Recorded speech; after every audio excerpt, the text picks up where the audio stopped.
Eh oui, il fallait que ça arrive. Salut tout le monde, bienvenue à tous. Allah Kadal, comme on dit toujours, hein, salut tout le monde. Mais comme vous le voyez, je suis bien sûr tout seul. Alors les raisons sont bien sûr justifiées puisque je vous le rappelle, je vous l'ai annoncé ça hier lors du Wrestling News. Fafa a vu son PC décédé.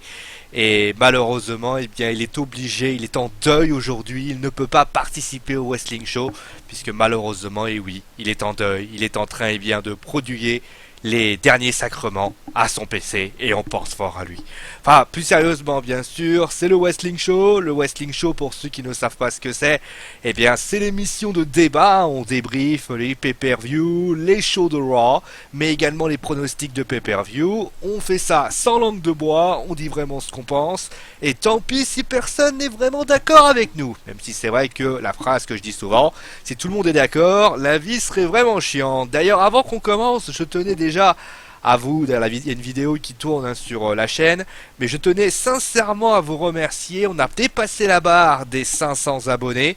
Et si, d'ailleurs, qui dit 500 abonnés dit que je me suis dit, allez, faisons une FAQ, c'est-à-dire une foire aux questions.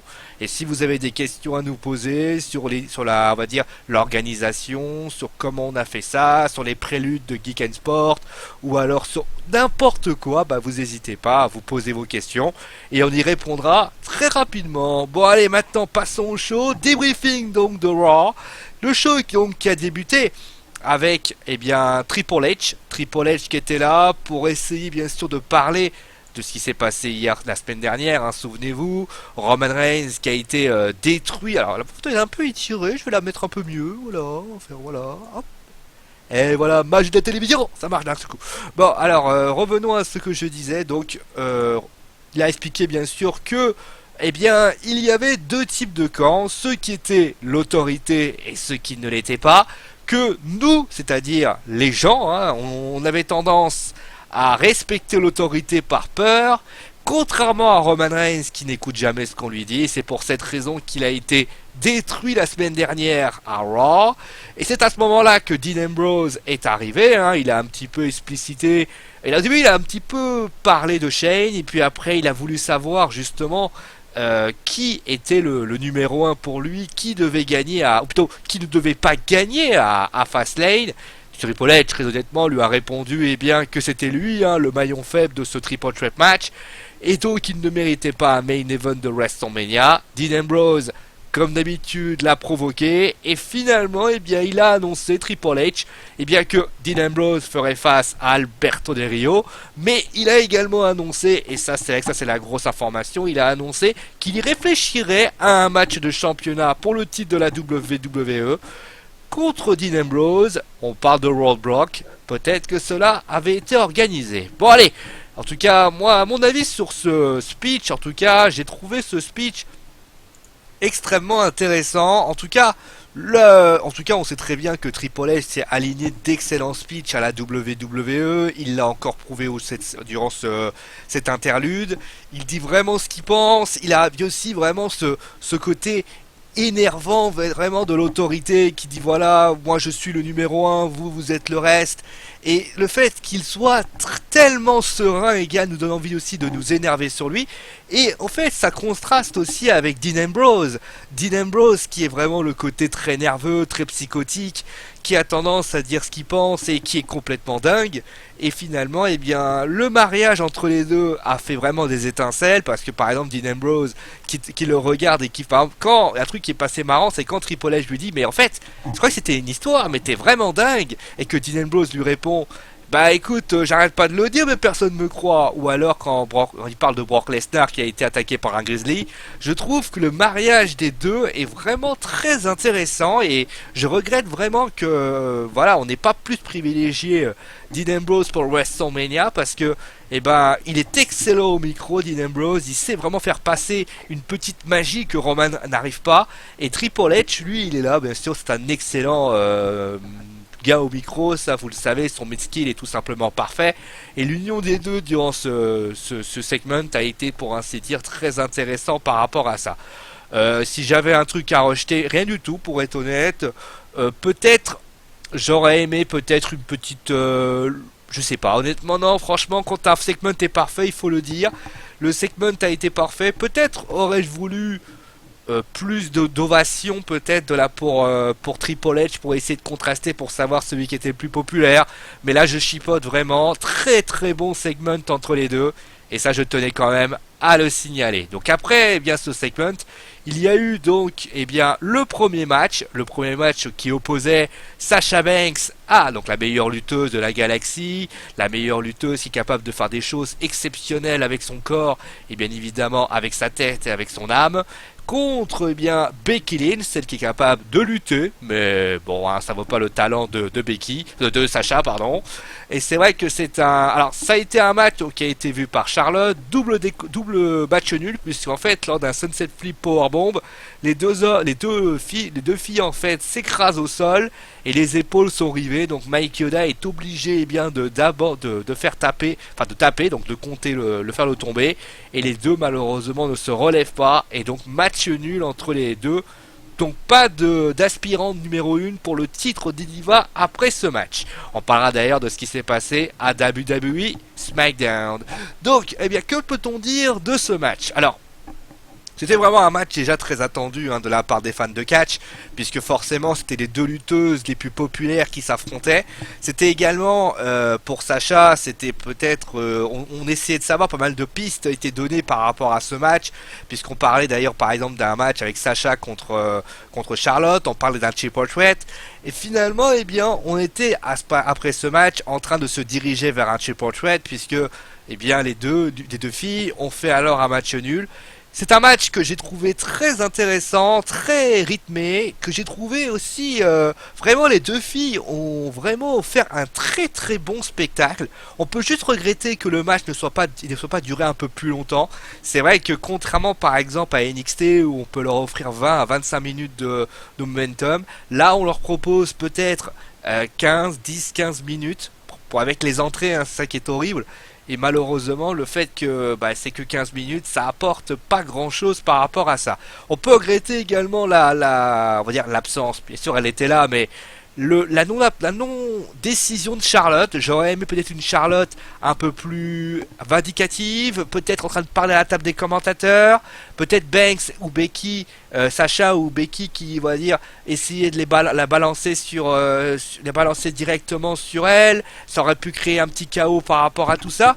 Et finalement non, il n'y a eu absolument rien eu de cela, ça on peut le regretter. Au niveau du match, il n'y a rien à dire, le match est très plaisant à regarder pour les yeux. D'ailleurs, là, c'est vrai que quand vous voyez cette magnifique image, où vous voyez Becky et Sasha assises, couchées l'une sur l'autre, c'est vrai que tout homme aimerait bien être assis sur Sasha ou assis sur Becky, c'est une évidence.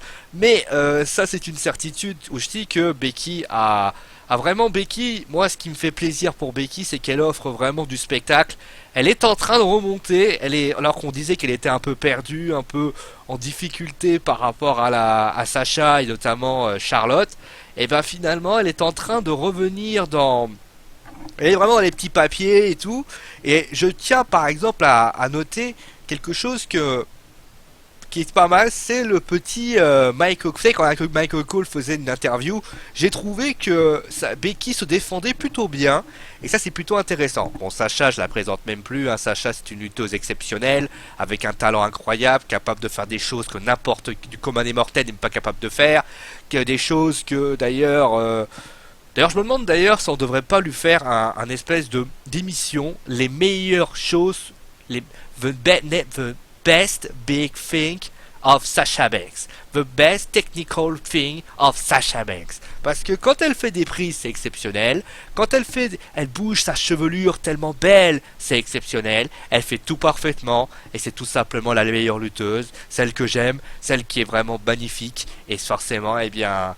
avec les cheveux orange, je suis pas très fan, bien évidemment.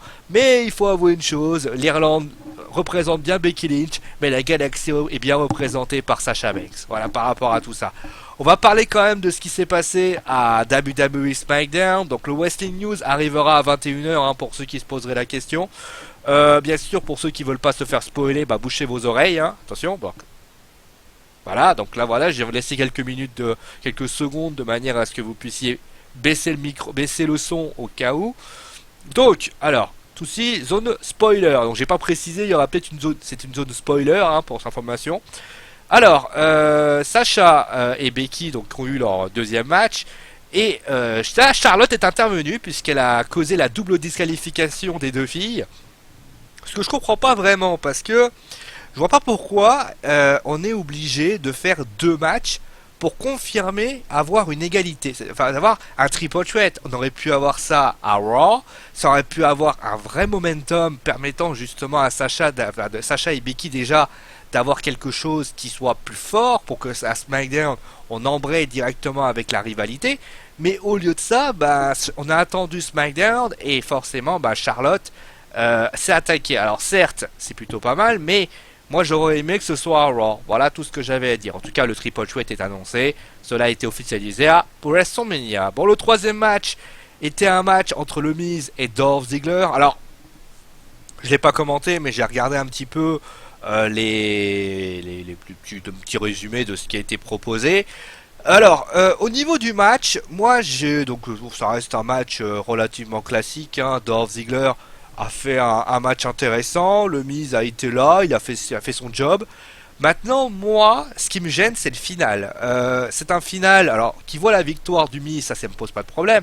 Mais ce qui me gêne énormément avec la victoire du Miz, c'est que le gars te fait une propulsion spontanée, c'est-à-dire limite il t'envoie ça de l'autre côté. Alors certes, c'est très intéressant, mais limite, pardon, tu fais un roll-up 1, 2, 3 rideau. Ça, je trouve ça un peu trop simpliste. J'aurais aimé un moment un peu plus explosif, un moment un peu plus, on va dire que ça dégainait un peu du lourd. Là, on se contente simplement d'une petite projection. Et j'ai trouvé ça un petit peu dommage par rapport à ça. En tout cas, bon, victoire du Miz, très bien. Mais en tout cas, j'aurais aimé peut-être un Raw Squashing Finale qui aurait été plus impressionnant. J'aurais aimé autre chose. Là, c'est vrai que le Miz, le roll-up, il est relativement... bah, je trouve pas si fort que ça, en fait. Je m'attendais à mieux. Désolé, hein, je bois de l'eau parce que j'ai la gorge un peu sèche.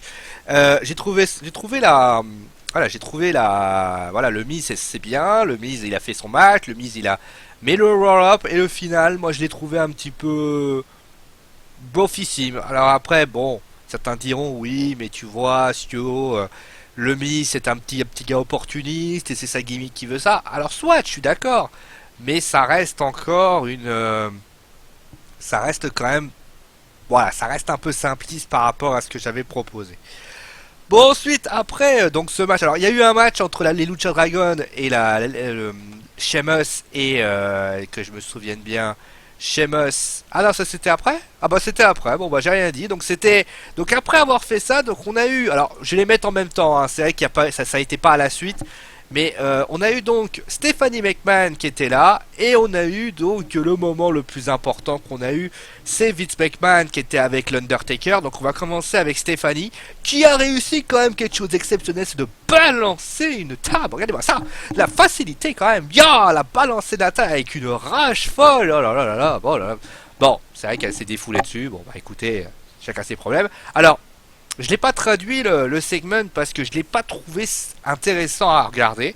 Alors pas parce que le Stéphanie fait pas bien son rôle, c'est parce que ce qui me gêne dans ce segment, c'est que en fait elle reprend donc finalement elle fait son speech par rapport au prix qu'elle a reçu la semaine dernière. Alors soit je suis d'accord avec ça. Maintenant le gros souci de ça, c'est que moi j'attendais que quelqu'un l'interrompt. J'attendais à ce que quelqu'un dise à un petit peu tu sais, Steph, tu dis ça à une superstar, plutôt une superstar. Alors certes, Dean Ambrose était déjà occupé par rapport à tout ça, mais on aurait pu avoir, par exemple, un lutteur, Dolph Ziggler, par exemple. Dolph Ziggler qui a déjà eu des soucis. Y2J. Bon, je sais que Y2J était occupé avec AJ Styles, mais on aurait pu avoir, par exemple, le Big Show. Le Big Show qui était... le Big Show qu'on connaît, qui est toujours là, qui a essayé un petit peu. On peut toujours imaginer peut-être la présence d'autres superstars un peu comiques qui auraient pu mettre un peu l'ambiance, un fidèle à Shane O'Mac, par exemple Kane. Ça aurait pu être drôle de voir Kane arriver dans son côté un peu monstre, et ça aurait pu être drôle, ça aurait pu être un côté un peu second degré. On aurait pu avoir également beaucoup de, voilà, on aurait pu avoir des choses intéressantes. Mais le pro, ou littéralement Ryback qui dit souvent, moi je veux travailler seul maintenant, je veux avoir mon momentum. Et ben Ryback qui arrive avec son micro et qui flingue Stéphanie, qui flingue encore le moment important de Stéphanie, ça aurait pu être pas mal. Surtout que là, on veut savoir qui est avec Shane McMahon.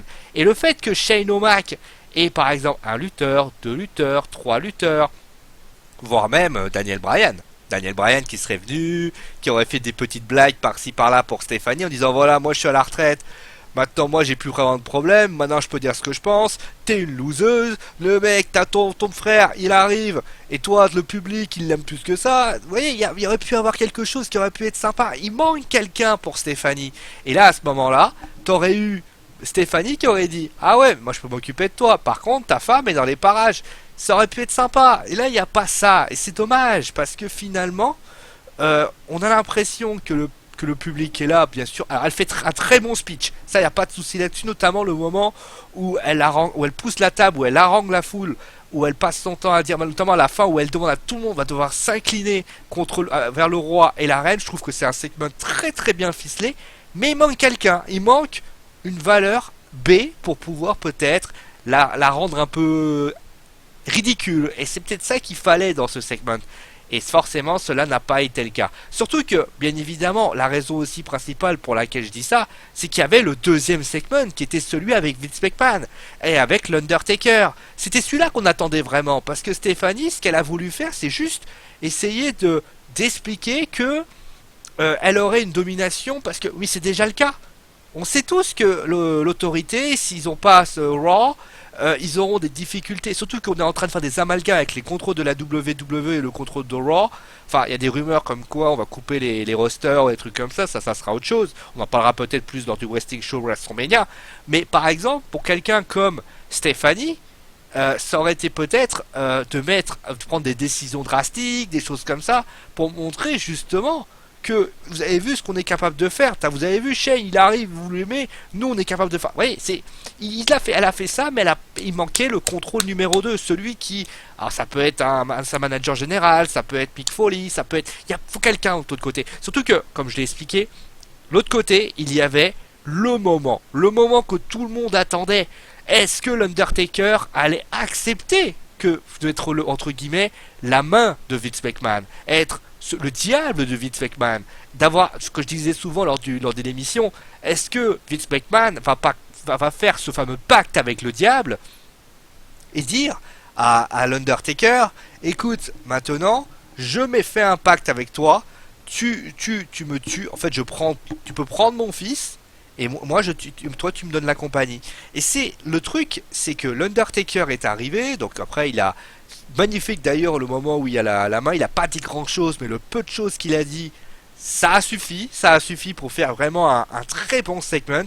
Et notamment, encore une fois, ça a été la deuxième partie qui a été vraiment très très impressionnante, notamment les dernières phrases où Vince McMahon dit il ne sera plus mon fils, je lègue tout à Stéphanie. Et surtout, ça j'ai trouvé intéressant, mais le problème c'est que comme on avait ce segment là avec Vince McMahon, le segment de Stéphanie est passé un petit peu au second plan. On a eu l'impression de se dire, Stéphanie, tu es plus en train de... Tu es plus... Je sais pas, on aurait peut-être pu les coller ensemble, les deux segments. Je trouve que les avoir séparés a plus desservi Stéphanie parce que finalement, l'Undertaker et Vince McMahon ont fait le job pour lancer la rivalité, pour mettre en forme la rivalité, alors que Stéphanie, finalement, elle avait essayé elle a juste récupéré un trophée, et au final, je trouvais ça un peu gênant. Et ça, c'est quelque chose qui pourrait aider. D'ailleurs, on aurait pu également, d'ailleurs, je vais y penser, ouais, comme quoi, voilà, on peut avoir des pensées, Triple H et Stéphanie. Par exemple, Stéphanie qui essaye de donner le trophée, etc. Triple H qui est juste à côté. Tu vois Triple H tu vois Ambrose arriver. Certes, c'était peut-être pas les mêmes objectifs, mais tu vois Ambrose arrivé, tu vois Triple H et Ambrose en train de discuter, Stéphanie qui est mise au second plan, Stéphanie qui ne le supporte pas, et finalement, Stéphanie dit à ce moment précis, tu veux jouer, et ben moi je te mets contre Alberto Del Rio. Après, voilà, etc. Tu as gâché mon moment, des choses comme ça. Là, il y aurait eu quelque chose qui aurait été égal. Là, l'Undertaker et Vince McMahon, le simple moment de cet étranglement fait que ça plaît à tout le monde. Et forcément, c'est aussi bon, c'est très bon pour le business. Voilà. On va continuer. Donc voilà ce que j'avais à dire par rapport à ce qui s'est passé. Donc ensuite, qu'est-ce qu'on pouvait dire sur la suite? Donc nous avons eu ensuite un match pour les ceintures par équipe. La première équipe, première fois qu'ils s'étaient affrontés, les Y2AJ. Alors entre temps, on a eu les Lucha Dragon contre Rusev et Sheamus. Victoire de Rusev et de Sheamus. Un match que j'ai pas regardé, donc je peux pas vraiment vous dire s'ils ont fait une belle prestation. Par contre, on voit quand même que Alberto Del Rio n'a pas abandonné le fait de vouloir le titre des États-Unis. Ça commence à devenir un peu redondant. À l'affrontement Del Rio-Kalisto, il va peut-être falloir un petit peu changer de style et modifier peut-être cette situation-là. Juste après, on a eu Adam Rose contre Ryback. Moi, j'ai trouvé le match totalement inutile. Certes, Ryback a envie de travailler tout seul, c'est tout à loi de sa part. Par contre, je vois pas l'intérêt de lui offrir du momentum si on lui explique par A plus B qu'il va affronter Adam Rose, qui a pas gagné un match depuis X temps. Ça, par contre, c'est totalement ridicule. Il y a encore moins ridicule un segment en coulisses où Renee Young était avec Natalia. On lui demandait en fait son secret pour garder la santé, et elle dit qu'elle s'assure de dormir, on va dire 8 heures par jour, fait du cardio et boit de l'eau. Je veux pas le dire, mais on n'est pas dans Dietetic Man, on n'est pas en train de faire de la salon diététique. Très sincèrement, le fait que sache que tu fasses ça, ça n'a aucun intérêt, et justement ça fait perdre des minutes pour rien. Voilà, c'est tout ce que j'avais à dire. Donc ensuite on a eu un match par équipe, donc vous voyez, donc les New Day, qui ont fait un petit speech à la sauce New Day. C'est sympa, ça, ils ont un peu allumé tout le monde, la League of Nations, les Y2AJ. C'est bien. Maintenant, il va falloir aussi que les New Day se stabilisent au niveau de savoir où est-ce qu'ils veulent aller. Les Y2AJ, eux, viennent d'arriver. Ils les mettent plutôt en avant, au détriment de la League of Nations. Moi, j'aurais pu préférer que la League of Nations, à la limite, soit mise en avant par rapport à ce qui s'était passé lors de Fastlane. Au moins qu'il reste ça par rapport à Edge et Christian. Pardon. Ensuite, donc, on a eu le match. Bon, c'était un match agréable à regarder, hein. On sait que quand on a deux performeurs sur le ring, ça ne peut être que d'une excellente facture. C'était sympa, rigolo. Le match était d'excellente qualité, de bonne qualité. Pour un match à Raw, c'était sympa. Victoire de Y2AJ, notamment par un Walls of Jericho qui fait abandonner Kofi Kingston. C'était bien, c'était agréable à regarder. Et honnêtement, moi je suis content. Après, là, ils vont avoir un match pour les ceintures par équipe. Vous avez vu peut-être, vous verrez à 21h, je vous ferai une petite news sur le Wrestling News, justement. Par rapport à AJ Styles, il y a une information qu'on pourrait voir venir, donc je vous laisse savourer tout ça. Mais c'est vrai que mettre les Y2AJ directement en équipe et avec les ceintures par équipe, je trouve ça un peu rapide. Je m'attendais peut-être à attendre WrestleMania. Pardon. J'attendais de les voir à WrestleMania. Parce que c'est vrai que WrestleMania, c'était le moment pour les mettre en ceinture par équipe. Mais bon, après, avec la news que je vais vous annoncer, peut-être ça peut justifier par rapport à ça. Mais je comprends pas, par exemple, pourquoi on n'a pas mis en avant la League of Nations, qui étaient les premiers à venir. Encore une fois, des petits problèmes de cohérence par rapport à tout ça. Donc ensuite, on a eu donc Vince McMahon, ça on en a déjà parlé. Nous avons eu un match très rapide entre les Usos, donc Jey Uso et Bubba Ray. Un match relativement court. Pas grand chose à se mettre sous la dent. Victoire de Bubba Ray avec un comment on appelle ça, un Boba Bomb. Je trouve ça intéressant, je trouve ça bien. Mais voilà, après, très sincèrement, le heel turn de Devon et des Dudley Boys, je suis content. Mais il tarde quand même, il traîne en longueur. On a quand même l'impression qu'ils ont du mal à savoir vraiment, ils veulent prendre des tables, ils n'ont pas envie de prendre des tables. On sent que la WWE a du mal à savoir ce qu'ils veulent faire. Ils ont mis les Usos, c'est vrai que les Usos c'est souvent une équipe relativement face qui peut apporter quelque chose. Le fait qu'il ait ramené la table, après boum il la balance sur Jimmy, c'est bien mais ça apporte pas plus. Il manque vraiment un moment important qui fera. Alors certes il y a eu le moment où il y a eu le heel turn, mais il faut qu'il soit, on va dire, progressif et qui mettent vraiment l'ambiance par rapport à ça. Voilà ce que je pouvais dire par rapport à Bob Ray et Uso. Après le match, il est tellement court, voilà, on peut pas trop, bien malheureusement, on peut pas trop le signaler. C'est un match rapide, mais peut-être cela aurait pu être différent. On a eu aussi donc à noter un match avec le... Ah pardon, excusez-moi, je vous ai enlevé le PowerPoint là. On a eu un match entre le Big Show et Kevin Owens dans la continuité de ce qu'on avait fait l'année à SmackDown. Papy risque de faire des cauchemars parce que voilà, victoire du Big Show par des comptes à l'extérieur. Très sincèrement, j'ai pas trouvé... bon, j'ai pas vu le match, hein, pour ceux qui se poseraient la question. Très sincèrement, voilà, donc voir le Big Show affronter Kevin Owens à WrestleMania pour le titre intercontinental, c'est quelque chose que je ne veux pas, que je n'apprécie pas. Et j'espère que la WWE sera assez intelligente pour ne pas le faire. Enfin bon, après, vous savez, c'est la WWE, les surprises quand même, c'est quand même assez étonnant. Et ensuite, on a eu Brie Bella qui faisait face à Naomi, donc victoire de Naomi par soumission. Après, Lana est venue l'applaudir. Donc a priori, d'après ce qu'on sait, Lana semble vouloir se diriger vers le ring, puisque lors d'un segment, elle a un petit peu expliqué que voilà, que le jour où elle pourra monter sur un ring, c'est Brie qui le dit, hein, elles pourront parler. Bah écoute, pourquoi pas? Je vais te dire, Brie, c'est intéressant. Ils veulent mettre Lana dans le ring, pourquoi pas? Après le match en lui-même, je l'ai pas vu, mais en tout cas, c'est après le problème toujours, c'est tu veux mettre un deuxième match avec Brie Bella et Lana, pourquoi pas? Le problème, c'est la grande question qu'il faut que tout le monde se pose et que moi je vous pose, c'est est-ce que vous voulez voir Lana et Brie Bella lutter sur un ring à WrestleMania? Et je pense pas que vous seriez capable de répondre à cette question. Bon, ensuite, on a eu donc le main event, donc le main event qui était le match donc Dean Ambrose contre Alberto Del Rio. C'était un match assez étrange parce qu'on rappelle que Dean Ambrose est actuellement blessé, hein, il vend en ce moment l'attaque de Brock Lesnar, donc forcément on voyait tous les bandages, on voyait d'ailleurs qu'il souffrait pas mal, etc. etc. Le fait que Alberto Del Rio ait beaucoup dominé, ça ne m'étonne pas puisqu'il était obligé de vendre ses blessures. Donc le match, entre guillemets, je trouve que le match était logique par rapport à ce qu'on nous avait proposé. On savait que Dean Ambrose n'allait pas dominer, que Dean Ambrose n'allait pas sortir. J'ai trouvé quand même ça assez incohérent par rapport à SmackDown, où à SmackDown, le mec, on a l'impression qu'il il va bien comme personne. Certes, il dit j'ai pris cher, donc j'ai envie de me reposer. Mais ça manque, il y a encore, je n'ai pas trouvé ça très cohérent. Mais à Raw, c'était très bien, ils ont voulu faire comme ça. Après, le fait que Triple H demande à League of Nations de disqualification, je trouve ça d'ailleurs très logique. Après, là où j'ai peut-être une petite déception, c'est que moi je m'attendais à ce que Triple H le mette KO, mais définitivement. C'est-à-dire que en fait, il le met tellement KO que lundi on le voit pas. Et il prend le micro, il dit voilà, bon, comme a priori, bon, t'as l'air d'être un peu plus tranquille, je t'offre le match de championnat. Là, c'est vrai que le fait que, et surtout avec un Dean qui passe son temps à revenir, qui passe son temps à dire voilà, je veux pas tomber au sol, etc., etc. Je trouve d'ailleurs que voilà, le fait, alors le merci, il est épique, il faut quand même le dire.